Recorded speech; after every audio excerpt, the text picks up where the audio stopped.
Really? Wow, I feel like it's a lot. Okay.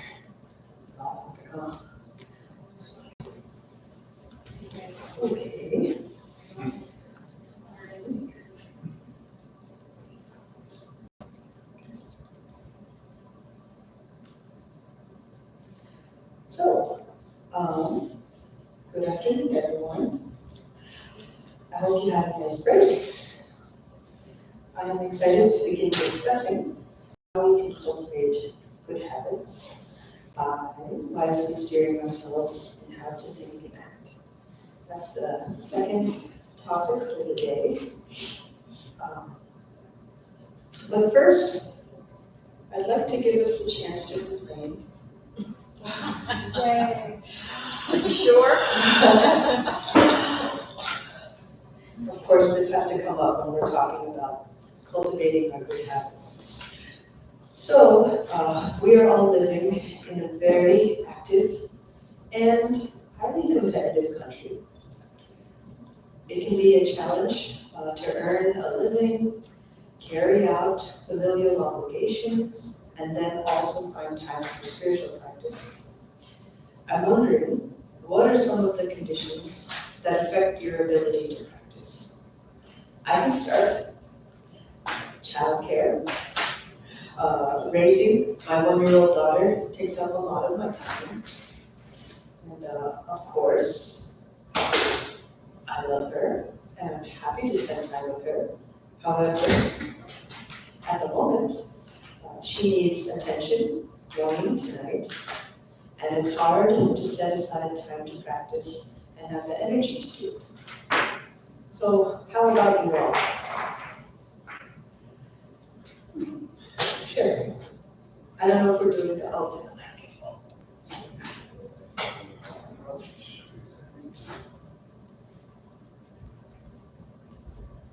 Okay, go ahead.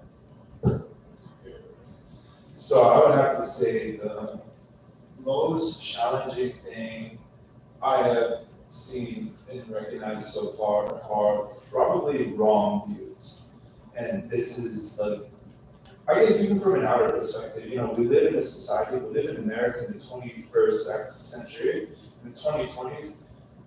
It doesn't really take much effort to see, let's just say on a very gross and general scale, negativity everywhere. You see negativity here, you see negativity there, and then, for instance, in the workplace, there's all sorts of in quote unquote proper actions that people engage in, and sometimes like you can just feel sucked into that because, for instance, if you want to have a promotion, you have to kind of play that game, so you get drawn into that.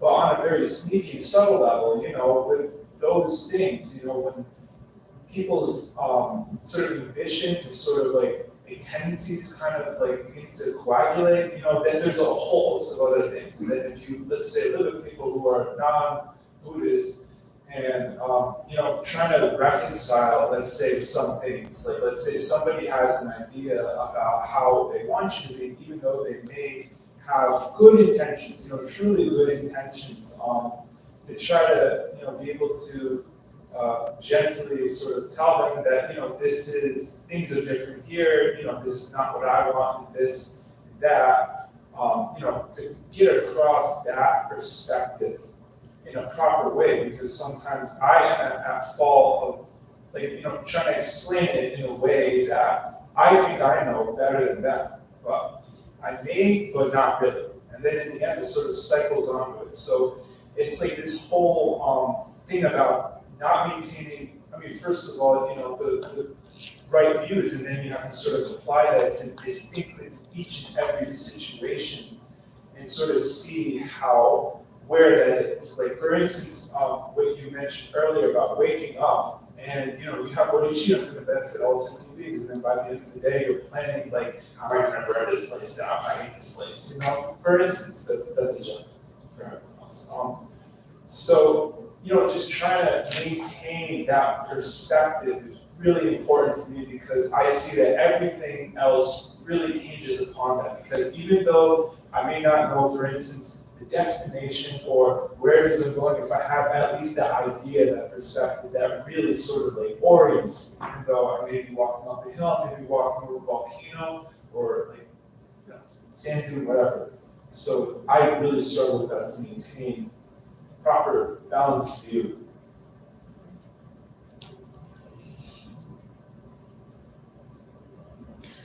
Yeah, good point. It's easy for all of us to kind of agree with each other and be on the same page since we're all members of the same Sangha and we're all here at a Buddhist center. But the world is a very diverse place, and then sometimes you find yourself among people with very different views, and not just among them, maybe you need to see them every day and spend hours upon hours with them. And so how can we reconcile our views with other people's views that are very different? And if we don't want to be, how can we kind of protect ourselves from being influenced by their views as well? Definitely. Those are some things that we have to deal with skillfully. Can I say something? So skillfully, perfect, because the next thing I want to say to bounce off of that is that we're never, we can't expect people to behave the way we want them to. So part of our suffering is from expecting them to be a certain way. So that's not going to be the case. It's just not, and that's a reality. So why do we keep allowing ourselves to get upset when somebody doesn't respond the way we do? So skillful means, one of the things I've been trying to think about is how to kind of relax in that moment and pause before I speak. Find something more, kind of playful to say, or something, it's definitely something that I'm attempting to work on, is like a direction I'm going in, because I know that if I just keep allowing myself to react to people not doing what I want or being a certain way, it's futile. Like it's a dead end street. So how do I kind of navigate that so that I am protecting myself from having an emotional response to something that, isn't like my ideal response, right? Like people get on my nerves all the time, right? I'm pretty sure every one of us can relate to that. So, how to deal with that skillfully, right? That's the trick. Mm-hmm. And then have healthy communication so that people, there's boundaries, like creating these healthy boundaries and like not losing your voice, like not being a doormat, like not saying like, oh, I'm a Buddhist, so I have to take whatever it is and I have to be this and that. It's like, no, if somebody's misbehaving, there's also that element as well. So there's like a line between, okay, this person is actually misbehaving, I recognize that, but I can't just like slap them in the face, right? Because that would be really outrageous, and it also just would be nice. And it, so what is an alternative to that? And I think that there's many alternatives, and it's based on the individual experience and kind of the connection that's going on. I think humor is something that's could be fun to do, right? Making a joke about it, and that's something I'm going to be exploring more. And then also like self-deprecation is good, like kind of like bringing it back on myself and saying, I don't know, there should be a way to deal with that. Or just walking away, like there's so many different ways you can deal with that, but knowing which way to take in that moment, it's like everything seems like it happens so fast because your blood starts to boil or you feel yourself going, Jesus, like, So I would love some insight on that.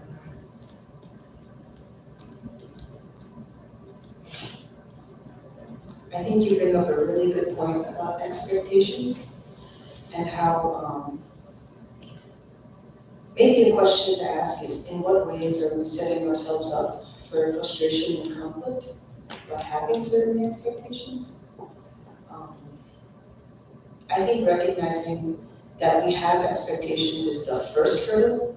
I think that itself is hard to recognize. It's like, am I expecting somebody to act a certain way? am I getting upset because I expect them to do something and they're not? Rather than just saying, they're not acting right, because that's based upon your assumption that they're gonna follow your expectation. And I think a lot of the time, that first questioning of, am I holding up unrealistic expectations is a question we don't ask. Or that sometimes we find we don't ask, and then we kind of go headlong into an assumption, and then we can project that other people are like misbehaving, like that they somehow know what we expect, but they're not doing it, and then we get Passive aggressive. right. Then we get angry at them because they're not behaving right, and they know how I expect them to behave, and they're choosing not to do like that type of thing. So yeah, in what ways are those expectations setting us up? And as you mentioned, when people do act in a way that we don't really know how to respond to, how do we respond? And you mentioned maybe trying to say something lighthearted, or maybe even walking away. I think knowing when to walk away can actually be a really helpful tool. Because maybe it's best, if we're not sure what to say, maybe it's best just not to say anything at the moment. And of course, all of this is a lot easier said than done. But maybe that's one suggestion. That's my go-to, Yeah. is to just very true. But, like, even with family, it could be anywhere, not just here, just in general. But it's not so much having expectations, it's just when you're kind of shocked or surprised by somebody's response. But I do want to just circle back real quick to the autonomy, right? So like each of us has, like if somebody asks you a question, you have the right to say, no, I can't do that, or yes, I can do that. And if you say no and it makes them upset, then you have to also be able to be on the flip side of that. So somebody might be disappointed, have expectations of yourself, right? So it's one thing to have somebody disappointing you, and then it's the other for someone to be disappointed because you didn't do something they wanted you to do. So that one's also a tricky one, because it's like, well, I thought I was an autonomous human being, and I'm allowed to make choices about what my limits are, what I cannot do. So there's, being on two sides of the coin, knowing what it feels like when somebody wants you to do something that you're really just like, I can't do that. And you're like, well, why can't you? Does it matter why I can't? I'm just telling you, like, I can't, instead of pushing it. So there's like this dynamic that happens between both sides having expectations. I think that's a good struggle.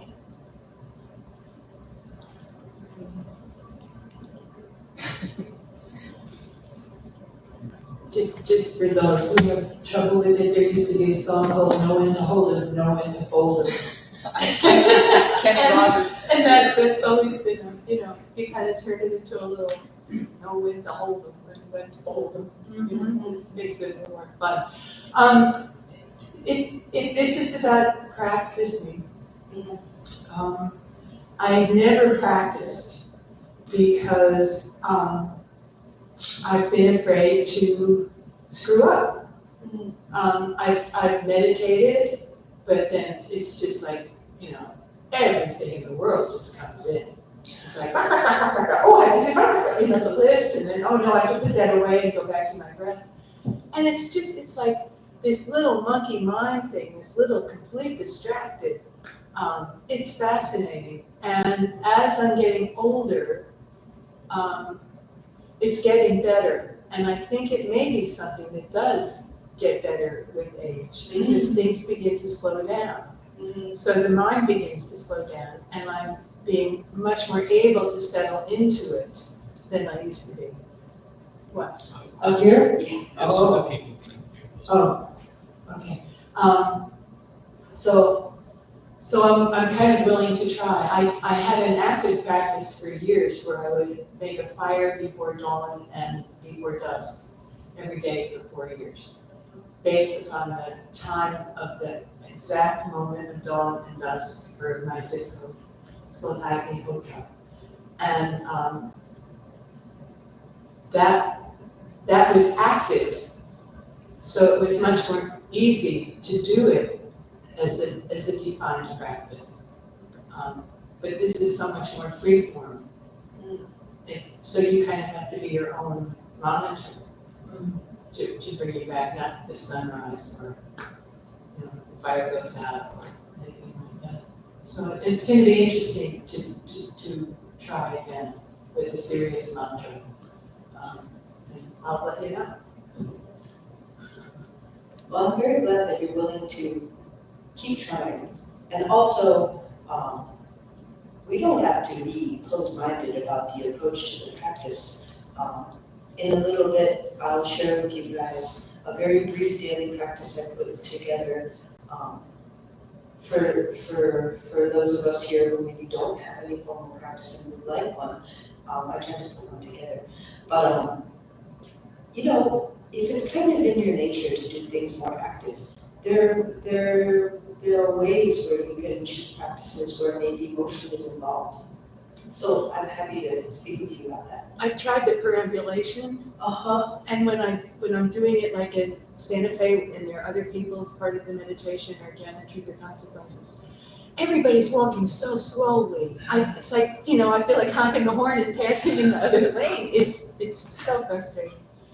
I have to kind of speed around, I have to go when nobody else is doing it, sort of thing. It sounds like you should go to Nepal because around the Bodhanath stupa, The everyone's going really fast. So you can turn the prayer I'm turning the wheels. prayer wheels and they. You should use a money wheel and turn the prayer wheels, and you should walk, and then you'll be so occupied. You can do it for hours. Right, yeah, I did that there. Good. Yeah, it was fascinating. It was amazing. Yeah, it was part of my journey. Yeah, I guess the problem is just in the West, we don't have the right equipment for you. No. Yeah. No. Well, yeah. Well, We'll just see what happens. yeah, we'll see. We'll see what happens. Thank you. Thank you for sharing.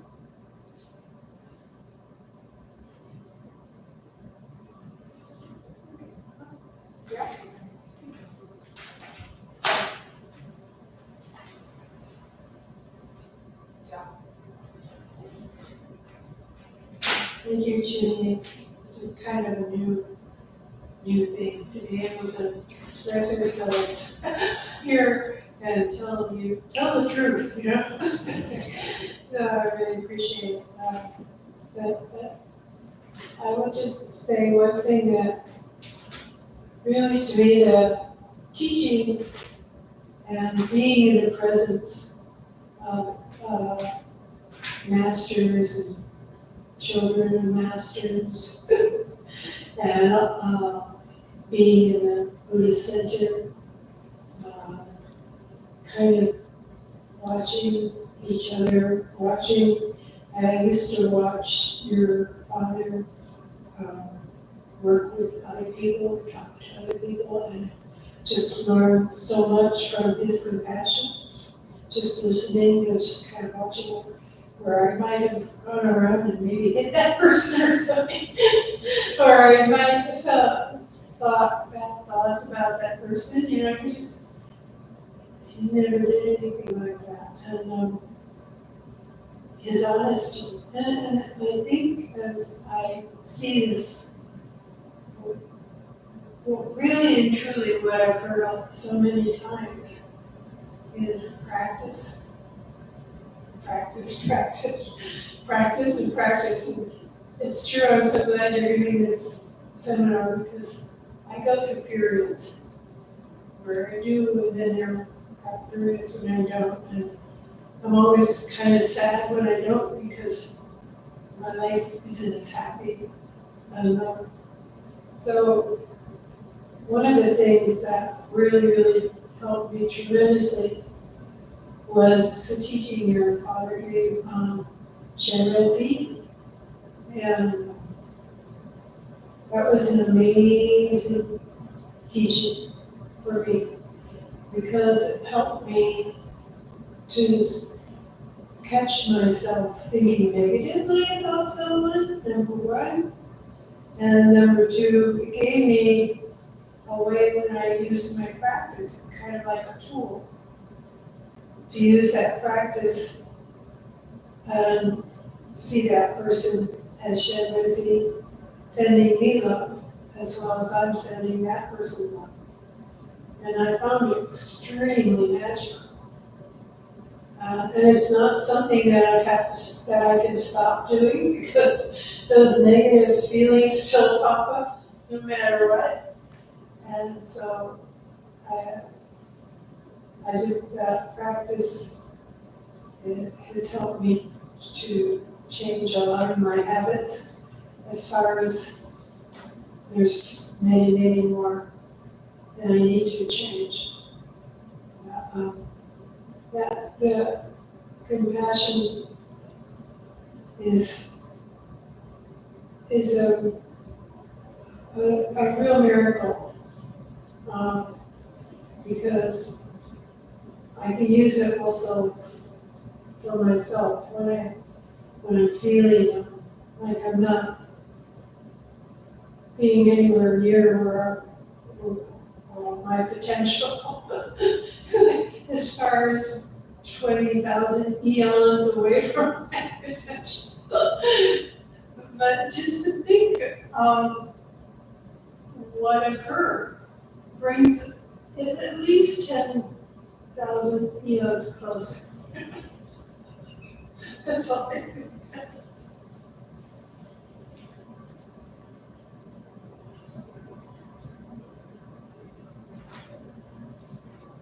I think you're right in seeing compassion as a miracle. I think that's the truth. Compassion is a real miracle, especially in our world and in samsara, where we're often given the message that there is no room for compassion.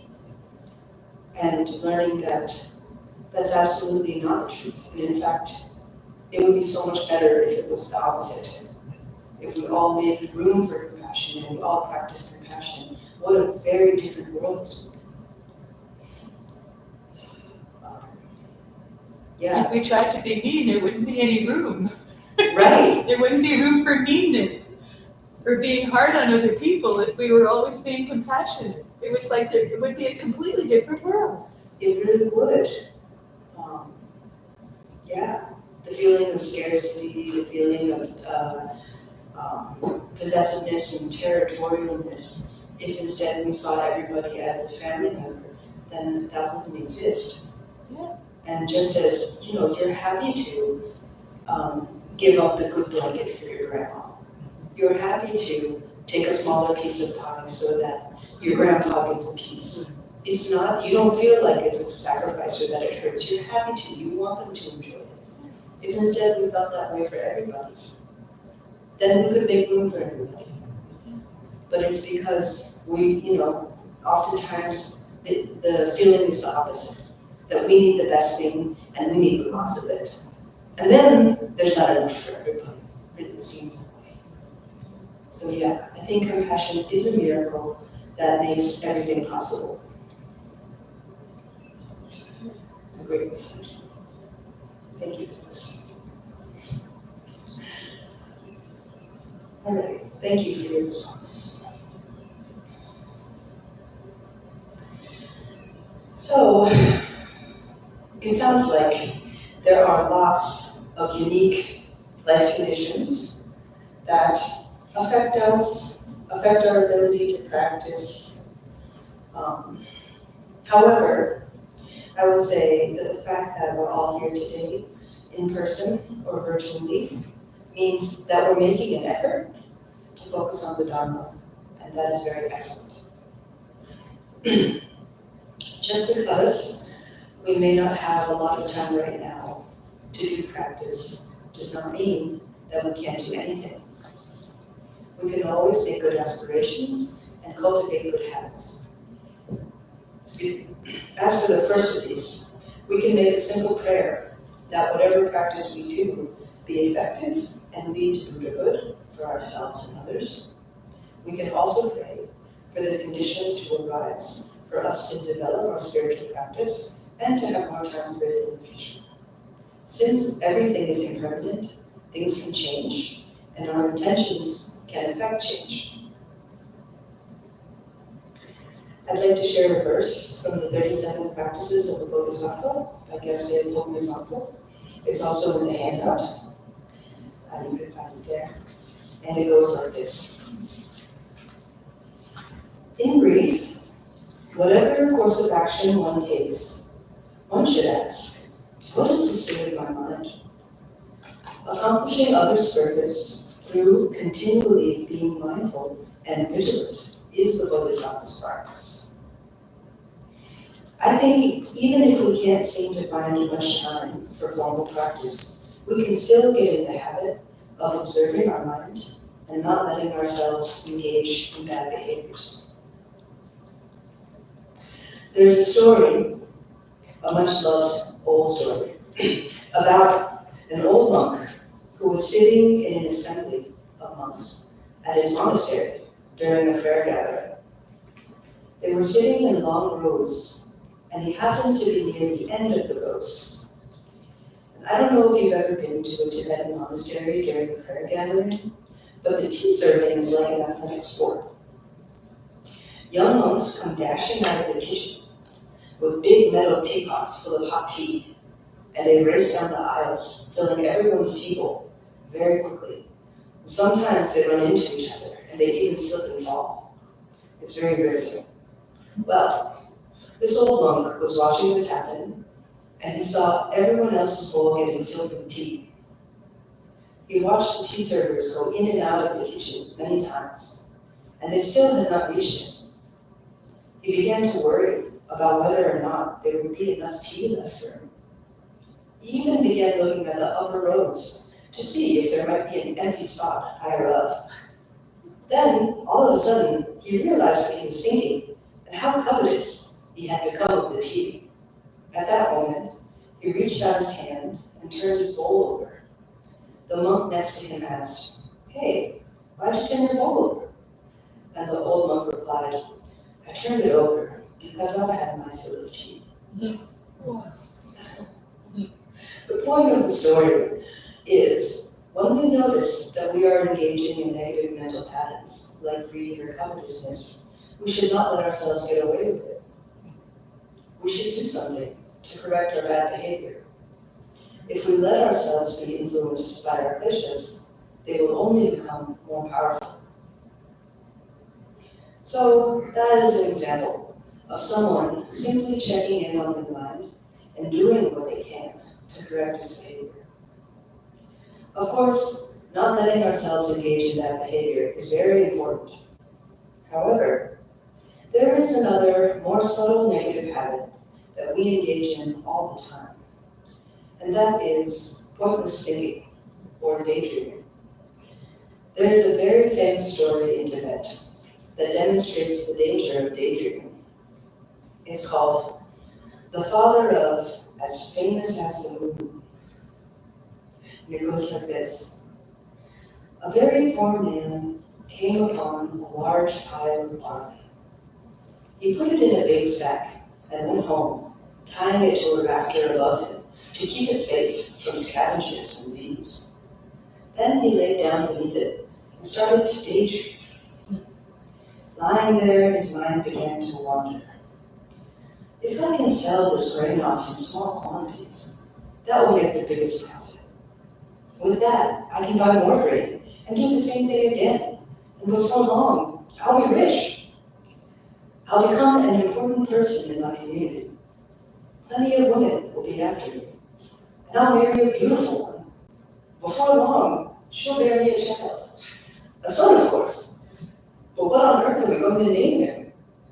Looking around the room, his gaze fell upon the little window, through which he could see the moon rising. What a sign, he thought. How auspicious. That's a really good name. I'll call him As Famous as the Moon. Now, while he had been carried away in his thoughts of the future, a rat had discovered the sack of grain and chew through the rope.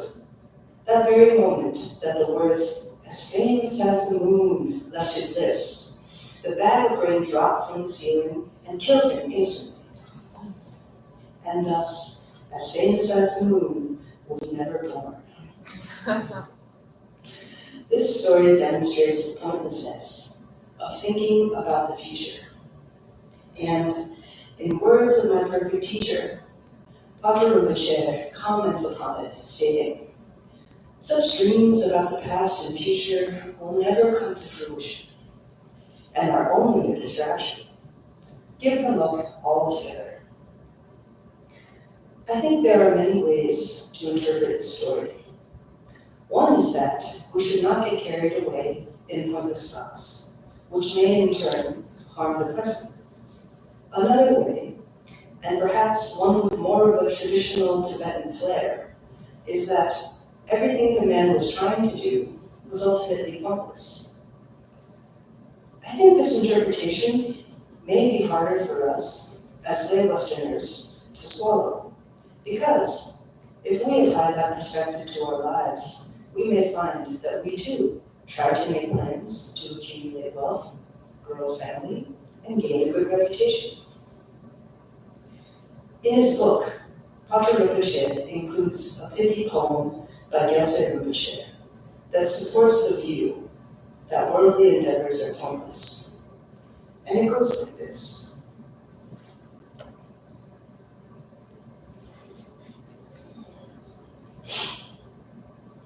Your past joys and sorrows are like drawings on water.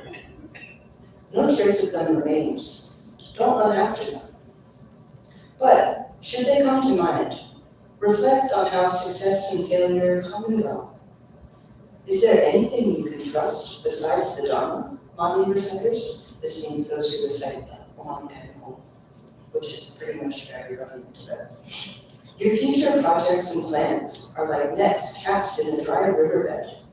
They'll never bring you what you want. Limit your desires and aspirations. But should they come to mind, think how uncertain it is when you'll die. Have you got time for anything other than the Dharma, Mani reciters? Your present work is like a job and a dream. Since all such effort is pointless, cast it aside. Consider even your honest earnings without any attachment. Activities are without essence, Mani reciters. Between meditation sessions, learn to control in this way all thoughts that arise from the three poisons, which are greed, anger, and ignorance. Until all thoughts and perceptions arise as the Dharmakaya, this is indispensable. Remembering it whenever you need it, do not give rein to deluded thoughts, Mani reciters.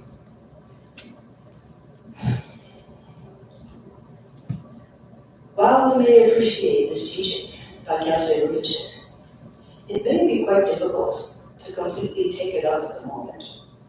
However, it's very good to hear the teachings of experienced masters and to keep their words in our minds. We can strive to follow their advice as best as we can, and also make aspirations that we carry them out in the future. I think it's important to remember that many of us raised here in the West have not been steeped in a Buddhist culture, like the Tibetan teachers we so admire. Their confidence in the Dharma and their resolve to devote their lives to the pursuit of enlightenment and the benefit of others stems from their exposure to many like-minded people and inspirational examples, as well as many structures and organizations that hold the same beliefs. In other words, they come from a context where spiritual pursuits are encouraged and supported. That might not be the context we find ourselves in. In fact, it may seem like the opposite. The Dharma practice in the West may strike others as strange and foreign, and is not supported, but considered curious or suspicious. Therefore, it may help to be realistic about how zealous we can be in our Dharma practice. By that, I don't mean that we can't aspire to and truly become fully devoted to the Dharma and Dharma practice. But that it's no wonder if our approach to the Dharma practice is more of a balance between dharmic and worldly concerns. I'm wondering if anyone else has kind of thought about that, or if that reality has occurred to anybody else when they're receiving Dharma teachings from Tibetan teachers who come from a very religious background. You mean to say that you feel that you don't have the support? Well, I guess what I mean to say is really that sometimes I think, and maybe this is because I consider myself kind of both cultures, of both Tibetan and American, that sometimes Westerners can get down on themselves for not being able to be as committed and enthusiastic as some of the Tibetan examples that they see. And I think it doesn't hurt to be realistic.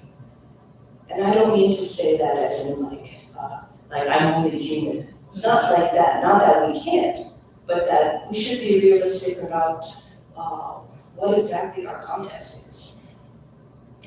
And so maybe this isn't so much a question as a point that I think it's important to make, that it might not be fair or realistic to expect somebody who comes from a completely different culture to be able to engage in a practice that is very much indigenous to another culture. And I don't think it's very healthy when Westerners feel kind of discouraged or disappointed in themselves when they can't seem to say, do their mudra in 3 months. It's been, I don't know if they really have the basis or the background to do that. I'm not saying that they can't. I'm just saying it's unlikely. Yeah. Well, the conditions have to be there. Right. And so you have to have the fortitude if you want to do it, but you have to have the time to do it. Right. But if you don't have the time, then you can maybe create the time. You can restructure the fabric of your life in order to have that opening to do that. That's what I did. I had a moment, so when I did Mudra, I didn't have a lot of obstacles outer time-wise. So I was able to do it in a concentrated way, which is really good. But had I waited, had it been 6 months later, it wouldn't have been the case. So the conditions for that to happen have to be. I don't think it's impossible for Westerners to have that. Of course not. I just think they have to restructure their lives Right. in a way. Right. You know. Yes. I think there's a huge cultural difference. Should we use the mic? We I can. can talk loud. You don't have to keep. Are they hearing this? We're talking pretty Because loud. people could really benefit from what you have to say. Yeah, let's use The the onboard mic. mic is pretty good. But yeah, just. Just because this is a topic I don't think No, is it's a good getting enough topic. attention. Yeah, it doesn't. Correct. No, it doesn't. I think there's a huge cultural difference. And I think that if you sort of look at what's been going on historically in this country in terms of religious observance, church attendance, statistics like that, there's not a whole lot of time. When we were in agrarian society, we spent an enormous amount of time at church. You know, Sundays and gatherings in the afternoons or the evenings on Tuesdays or Thursdays, you know, things like that. And traditionally, I think spiritual groups have met on Thursday nights. I know that there's been a thing like that with Fourth Way, Gurdjieff, and Sufi groups that I've been familiar with. You know, there's been time separate from the world. But I think that ever since cell phones, Wi-Fi, emails, all of that, I just think that our time has become taken up with so much more just other communication. It's when appointments had to be made on a computer, it looked initially that wouldn't it be faster just to go the old way with a pencil and an eraser and an old appointment book, where now they log in and they have to wait for the thing to boot up and this and that. And things take so much longer now. And it really seems like we have so much less time and people aren't relating to each other. That's been one of the big complaints that I read about, that young people who should be mating, they can't have conversations. They can't relate to each other. There's no spark because they're looking at the spark that's in the palm of their hand, you know, giving them the next, you know, bite to go after. I think the world has changed, and I wonder what's happening in the East now, since they've kind of become modernized in a way that we have. I just wonder if practice isn't going to be changing in some fundamental way to accommodate the shift in our lifestyles. Because nobody has time anymore for things. And there's also, I think, a whole other thing, that we literally do not have time, that there's been a shift in the energetics of the planet so that time has literally shortened. But that's discussion for another time, speaking of time. But I think there's a cultural change and a difference between the East and the West. And I think in the 50s, when Alan Watts was beginning to write and speak, there was a fascination with it. And then in the 70s and 80s, when there was a big spiritual, big leap towards the East and meditation and Buddhism and Tantra and Hindu this and Jyotish and all Vedanta, all that. That may be diminishing now with the newer ones coming up because there's just not enough time to be fascinated. There's just too much time to pay a mortgage. I just think there's been it's tough. Yeah, Yeah. it seems like time is our most precious commodity. Yeah. And everybody wants it. Yes. Yeah. Yeah. Possessive of each other's time.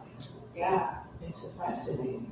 Yeah. Thank you.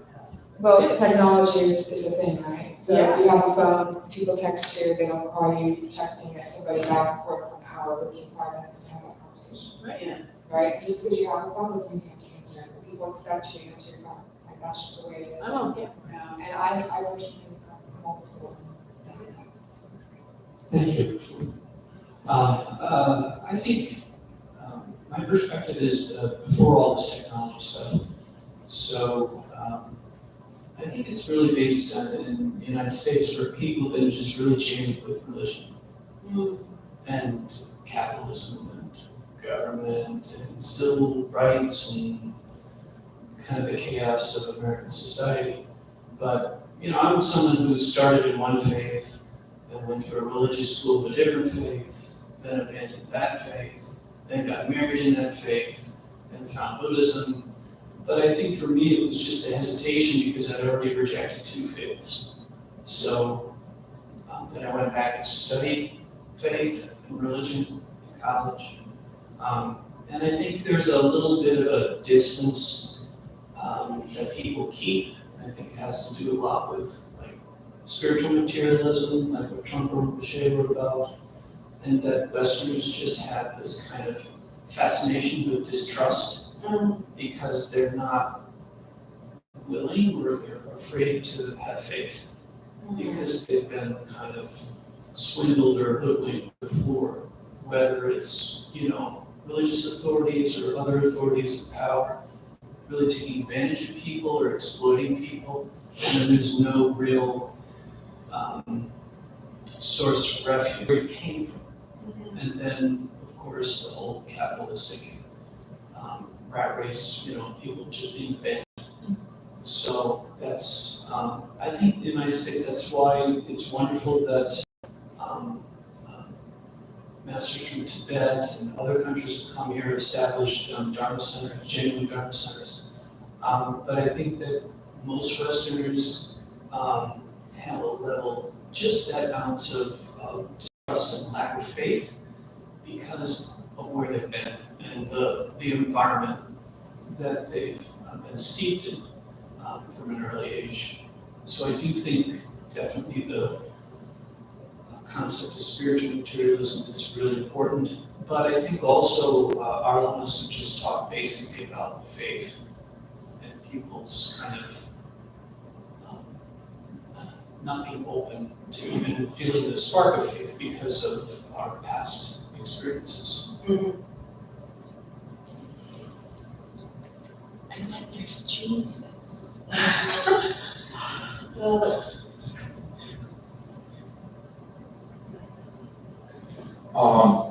I really was considering what everyone else was saying. I also believe that the conditions here, I'm relatively young, so I can definitely understand, there is a big crisis amongst young people simply socializing. I have noticed, without going too much into depth, that after the pandemic, that has dramatically impacted people. You look at the roads, look how people are driving, you look how people act, people get pissed off for no reason. And these are degenerate times. And the conditions for that, you don't have to look far to see that things are not getting better. What is getting better? Maybe we can ourselves individually be able to help ourselves and we can try to help others, but whether or not, they're kind of drowning into the crap storm of all the influences is another thing.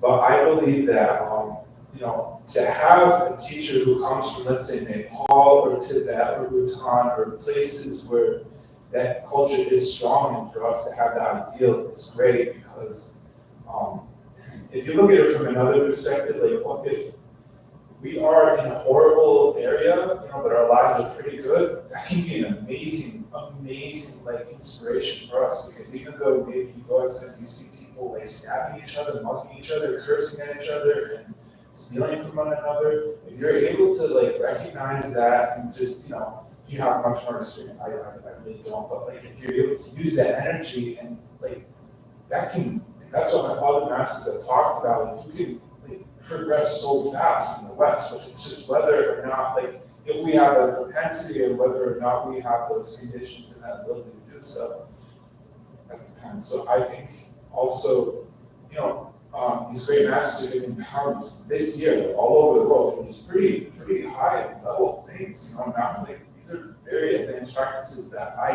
my limited knowledge, I don't think it's that they'll be lay people. They would probably get yogins and monks and esteemed people, but I think it's just a sign of the times that you can, individually or maybe as a group, we have opportunities, even though things are pulling us down, that same motion, we can kind of like, invert it and just go up, relatively speaking. But I think it's like, whenever I see this, because if not much is happening, not much can be done, just kind of like, nice day, what are we gonna do? Nothing. There's no stress, nothing. In a way, that's great, but most times it's like, I feel like for me, under stress, a certain amount of stress that can either break me or that can just like, get me in a gallop and I can do stuff. But I just think it's really a matter of perspective, because in general, shit's going down, but there are other opportunities. that's a really Well great said, point, yeah, well said. and I appreciate that sentiment. Even if things are going awry around us, that doesn't mean that we need to follow suit. For sure, that's a really good point. I think all of these things are true at the same time. That yes, we can feel a strong influence by all the things that are kind of scheming to take up our time, but we can also, and we have the power to just plug it out, just ignore those things, and just to focus on what we want to focus on, and we can progress and see a great benefit. So I think it's important to remember that too. So it's choice. Yeah, Yeah, yes. and if people get upset because you didn't return their call, Mhm. that's not your problem. Or if people think you're weird for choosing to do spiritual practice on your weekend, and say la vie. Yeah. You know, everyone can do whatever they want. I got another movement. Yeah, yeah, Yeah. yeah. Thank you all. I like that combination of responses. All right, so observing one's mind to scan for the arising of afflictive emotions and intentionally refraining from focused thoughts about the past and future are two practices that we can engage in without needing to sit down and perform practice. We can try to do these things all day, no matter what we're doing. However, if we find that we have 5 minutes, 10 minutes, or even 20 minutes to devote to practice, then we can still do a short formal practice. Before this weekend, someone spoke to me saying that they hoped this teaching would help them to establish a daily practice. Therefore, I have tried my best to put together a very short daily practice. I've included it in the handout.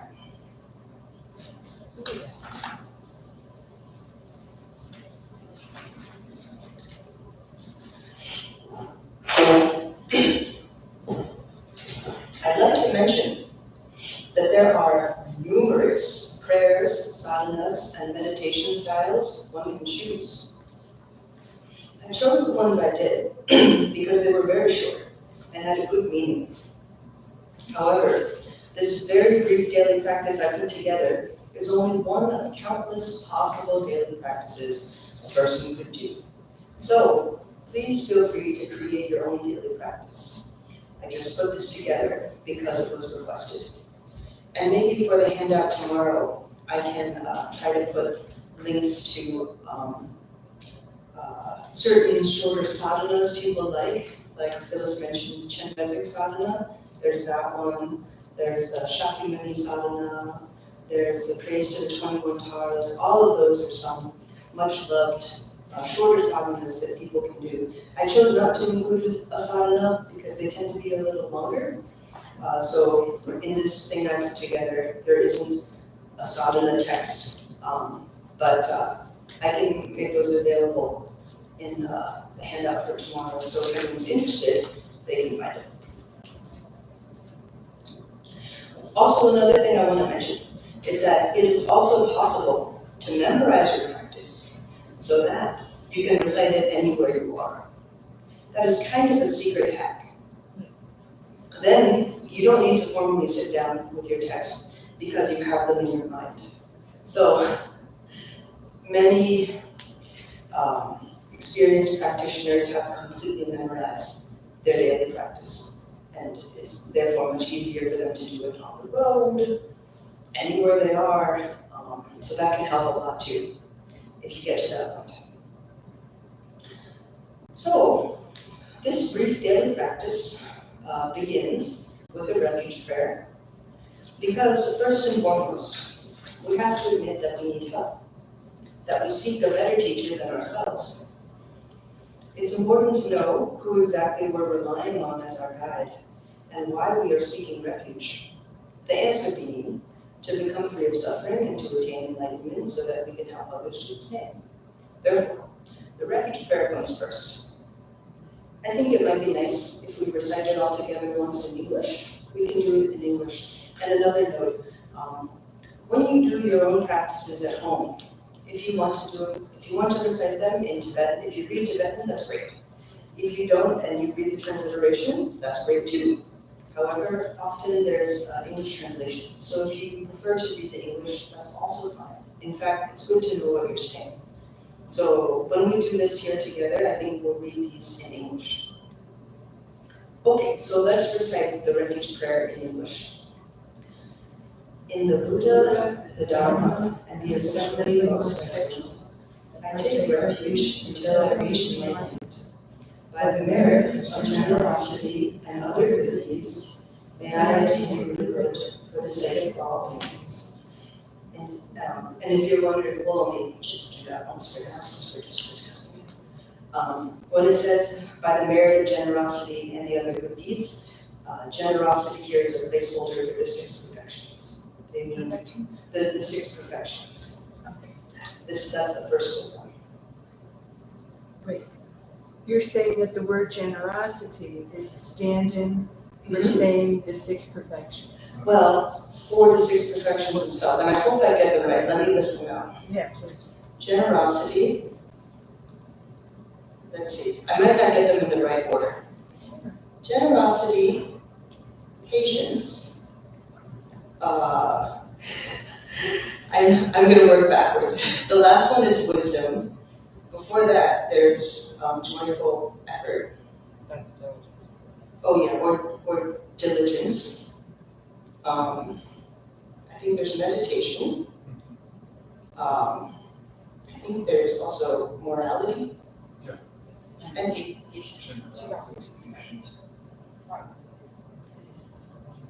1, 2, 3, 4, 5, 6. That's 6. And the last one's morality? I'm saying them in the wrong order, Oh, but there is morality. The last one is supposed to be wisdom. wisdom. But there is morality in there. Yes. Here they are. I'm going to say them in the correct order now that I can look them up. Okay.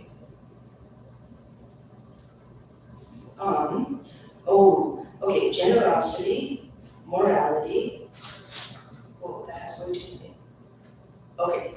Yeah, generosity, morality, patience, diligence, concentration, and wisdom. Maybe for concentration, I was thinking meditation. I'll say it one more time. Oh, Ruth, thank you. Thank you. Generosity, and so this is the traditional order. Generosity, morality, patience, diligence, concentration, and wisdom. So when it says there, by the merit of generosity and other good deeds, those are the other good deeds contain the other 5. May I attain good for the sake of all beings. Okay. Then the next prayer in this brief daily practice is the 4 immeasurables. So, reciting the 4 immeasurables helps to awaken our loving kindness, compassion, joy, and equanimity toward all beings. It shows us how to fully care for someone, approaching their well-being from all angles. Let's recite it once in English. May all sentient beings gain happiness and the cause of happiness. May they be free from suffering and the cause of suffering. May they never be separated from the highest bliss, which is devoid of suffering. May they come to rest in great impartiality, which is free of attachment and aversion. Then, the next prayer you see is the 7-branch prayer. Reciting the 7-branch prayer helps us to visualize and feel, prostrating to the Buddhas, making limitless offerings of everything we love and every wonderful thing to the Buddhas without attachment, confessing all our misdeeds with regret and resolve not to continue engaging in them, rejoicing in the good deeds of others, beseeching the Buddhas to turn the wheel of Dharma for the benefit of beings, and supplicating the Buddhas to remain with us and not to pass into higher Nirvana. So we can recite it once in English.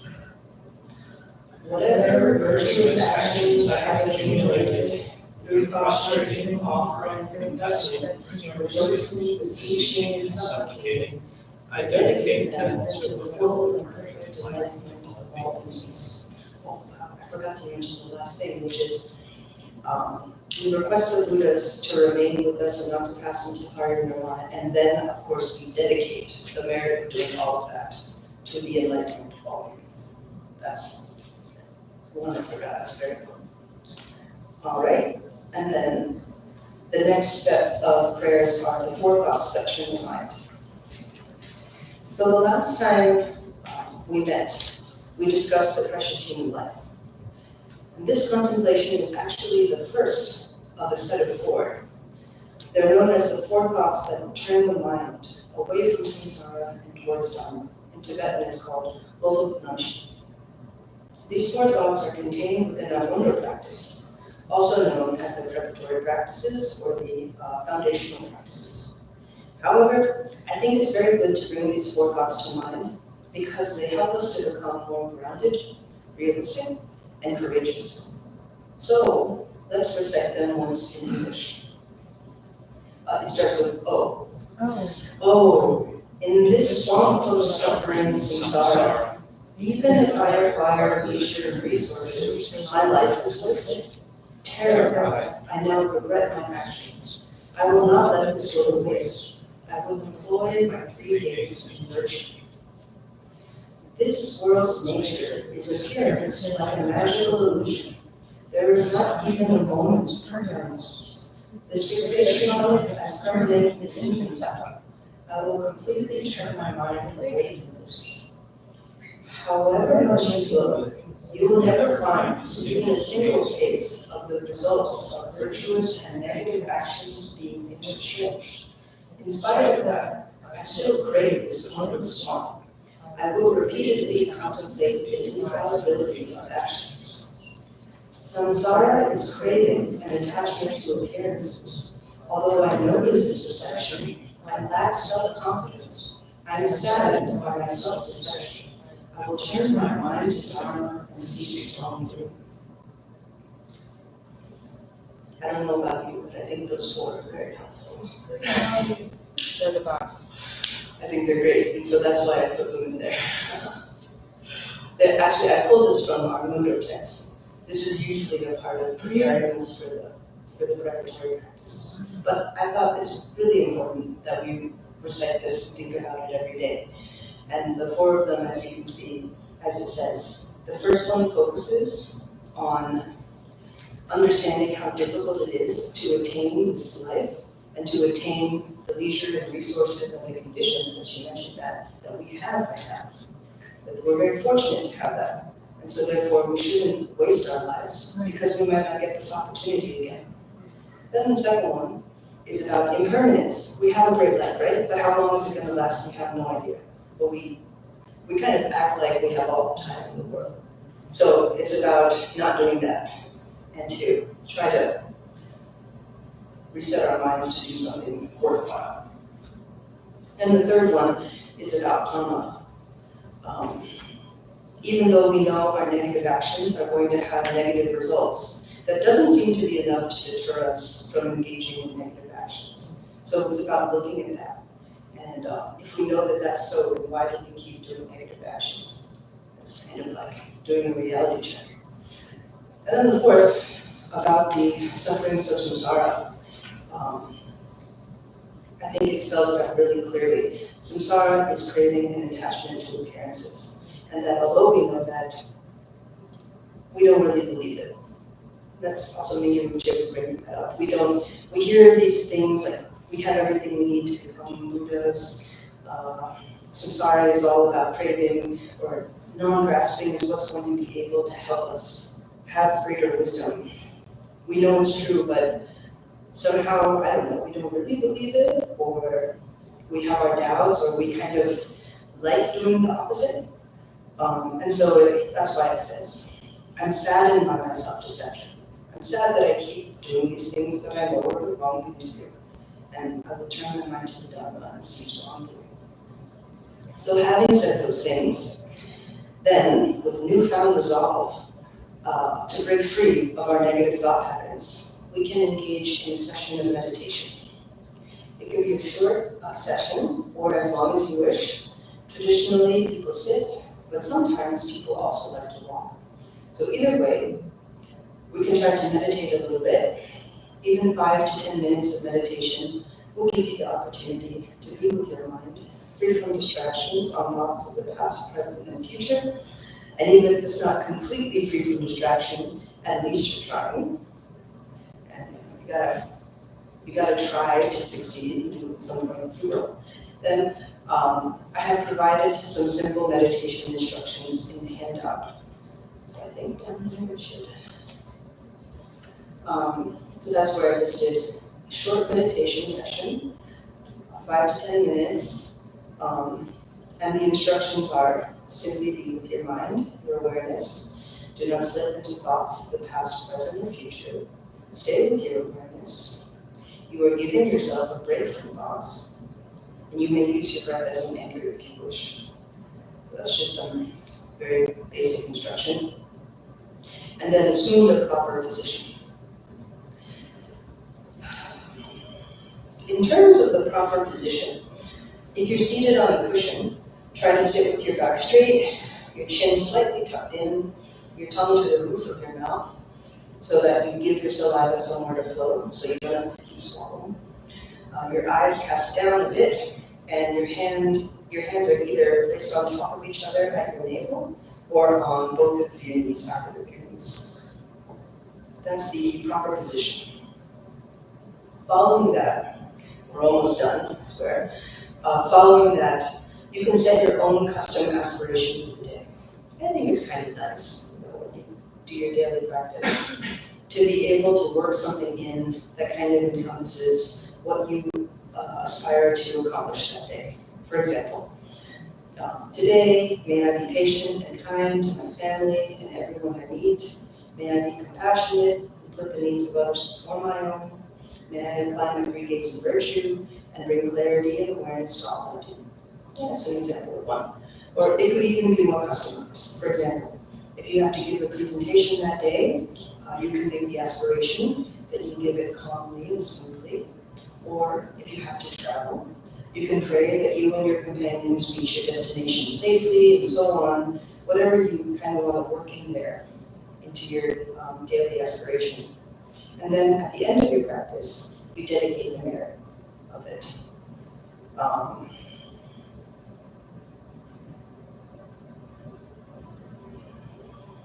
Maybe we'll just read it once. Well, does that make sense? Yeah, just because we want to familiarize ourselves with what we're saying. So let's just say it once. By this merit, may all attain our conditions. May it defeat the enemy, wrongdoing. From the stormy waves of birth, old age, sickness, and death, from the ocean of samsara, may I free all beings. But you can also make more pointed dedications, like for people you know who are ill, or maybe in the process of dying, or for anything that you'd like to dedicate merit to. You can add that on at the end to your dedications. So, if you would all like to, we could try to do this brief daily practice together. And I could time it so that we could get a measure of how long it takes. I thought this also might help if there are people who maybe want to do this daily practice, if we actually do it together, that then they have the experience. I think sometimes it's hard when people receive texts, practice texts, and then they say, do it. But then they never have done it with anybody, and then it's difficult for them to just do it. So what do you guys think? We don't have to, but if you think you'd like to, we could just all do it together in earnest. Okay, so let's return to the top. I think we'll just do it in English.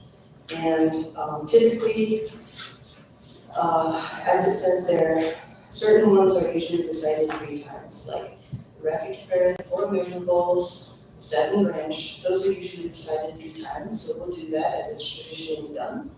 The 4 thoughts that turn mind, we'll just read each one once, and then we'll do a short meditation, and then I'll let you know when, we'll do 5 minutes, and I'll let you know when the 5 minutes are up, and then we'll give ourselves 2 minutes to make our own custom aspiration, and then we'll all recite the dedication together. Okay? Okay, let's try that.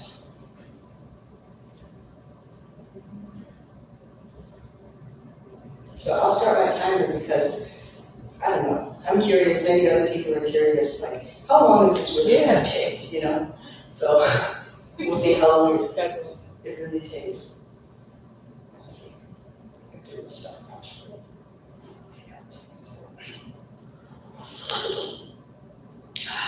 I'll say 3, 2, 1, go, and we'll start the refuge prayer. 3, 2, 1, go. In the Buddha, the Dharma, and the assembly most excellent, I take refuge until I reach enlightenment. By the merit of generosity and good deeds, may I attain Buddhahood for the sake of all beings. In the Buddha, the Dharma, and the assembly most excellent, I take refuge until I reach enlightenment. By the merit of generosity and other good deeds, may I attain Buddhahood for the sake of all beings. In the Buddha, the Dharma, and the assembly most excellent, I take refuge until I reach enlightenment. By the merit of generosity and other good deeds, may I attain Buddhahood for the sake of all beings. May all sentient beings gain happiness and the cause of happiness. May they be free from suffering and the cause of suffering. May they never be separated from the highest bliss, which is the joy of suffering. May they come to rest in the great impartiality which is free of attachment and aversion. May all sentient beings gain happiness and the cause of happiness. May they be free from suffering and the cause of suffering. May they never be separated from the highest bliss, which is the void of suffering. May they come to rest in the great impartiality which is free of attachment and aversion. May all sentient beings gain happiness and the cause of happiness. May they be free from suffering and the cause of suffering. May they never be separated from the highest bliss, which is the void of suffering. May they come to rest in the great impartiality which is free of attachment and aversion. Whatever virtuous actions I have accumulated through prostrating, offering, confessing, rejoicing, beseeching, and supplicating, I dedicate them to full and perfect enlightenment of all beings. Whatever virtuous actions I have accumulated through prostrating, offering, confessing, rejoicing, beseeching, and supplicating, I dedicate them to full and perfect enlightenment of all beings. Whatever virtuous actions I have accumulated through prostrating, offering, confessing, rejoicing, beseeching, and supplicating, I dedicate them to full and perfect enlightenment of all beings. Oh, in this swamp of suffering, samsara, if I acquire the limited resources my life was wasted. Terrified, I now regret my actions. I will not let this go to waste. I will employ my three gates in virtue. This world's nature is appearance like a magical illusion. There is not even a moment's permanence. This fixation on it as permanent is infantile. I will completely turn my mind away from this. However much you look, you will never find even a single case of the results of virtuous and negative actions being interchanged. In spite of that, I still crave this moment's swamp. I will repeatedly contemplate the infallibility of actions. Samsara is craving and attachment to appearances. Although I know this is deception, I lack self-confidence. I am saddened by my self-deception. I will turn my mind to Dharma and cease wrongdoing. Now, some seated meditation. I will let you know when 5 minutes are up. Again, back straight. Hands either together at your navel or on your knees. Chin a little tucked in. Gaze a little pointed down. And come to the roof of your mouth if it's comfortable. Oh, and try not to get lost in your thoughts. And stay with your awareness.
or inspirations for the day.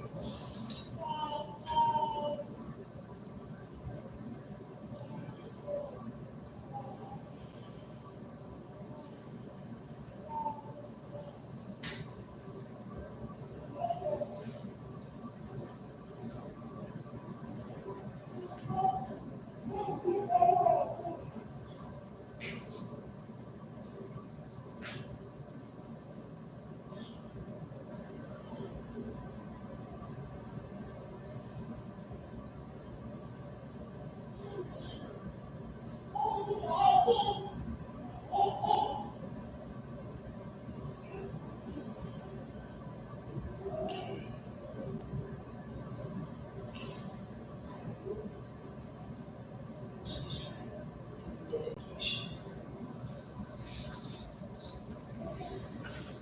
By His merit, may all attain omniscience, may defeat the enemy of wrongdoing, from the stormy waves of birth, old age, sickness, and death, from the oceans of sorrow, may I free all beings. And here you can also think about who else you want to offer this merit to.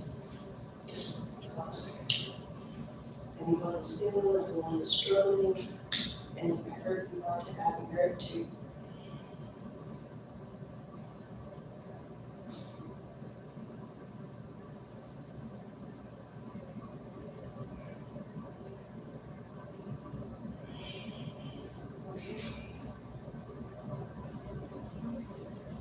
All right. So that daily practice takes 10 minutes. So if you have 10 minutes a day, you can do that practice. That's a formal practice. Okay? Not too bad, doesn't take too long, not too painful. That's great. Good. I'm glad. That's wonderful. Roughly 10 minutes. I thought practice took like an hour. I thought when people said, oh, you don't call me after 8:30, I'm practicing. It's like, I thought, oh my God, this whole period of time, like an hour, 45 minutes. I thought it was just like this vast, like huge amount of time that people were dedicating to practice. No, It can be, but it doesn't it have to doesn't be. have to be. Right. It can be, and it's just prayers, it's just goodwill, it's good wishes aimed in a particular direction. Right. With verbal instruction. Yes. Yeah. Yeah. Sometimes I think maybe people get intimidated by this idea of like practice, you know? Yeah. Because everybody has their own practice they like to engage in, and some people's practice could take a very long time. And so we might think ours has to as well. It doesn't have to. And I think something is better than nothing.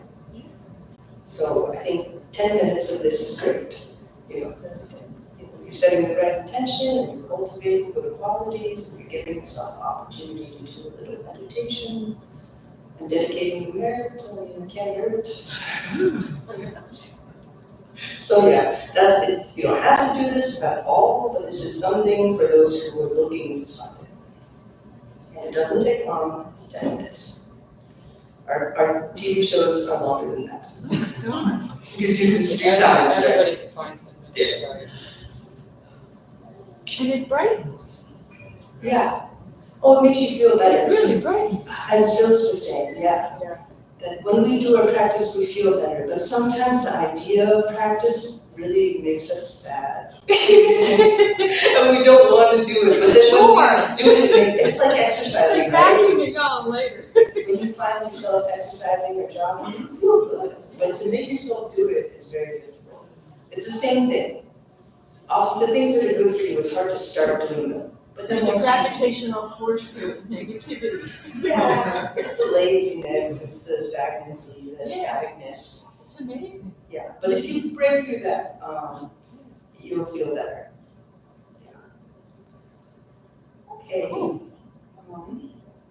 So I think that's everything for today.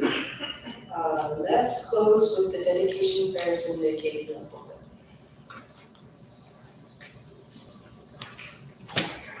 they've got more dedication prayers than are in the daily one I put together. I just try to keep mine really short. So it starts with the one we just presented. Sonam ni panje zipani, omni petanam panje, ekana jipala kyupari, simpe sobre roa roa sho, gervati kepo, sonam ishe sosote, sonam ishe chumbe, nampa kuni tomashu. Anju semeri moche, amare anam dikruche, eva namare adam, omne ondu kawashu, sanchen tamche vedam yantruche, Embro tamche katu tamashu, Jamchu sempa kanta sanshuka, Veda kunji mamam ruparshu. Sanche rike tuzen namwe, Kagel yusho.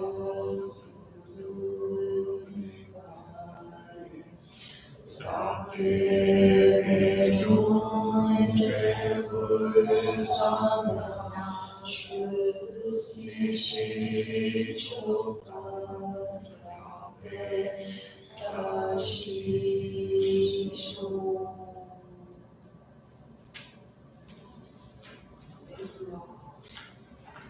Thank you. Have a nice evening. I'll see you tomorrow. Thank you so much.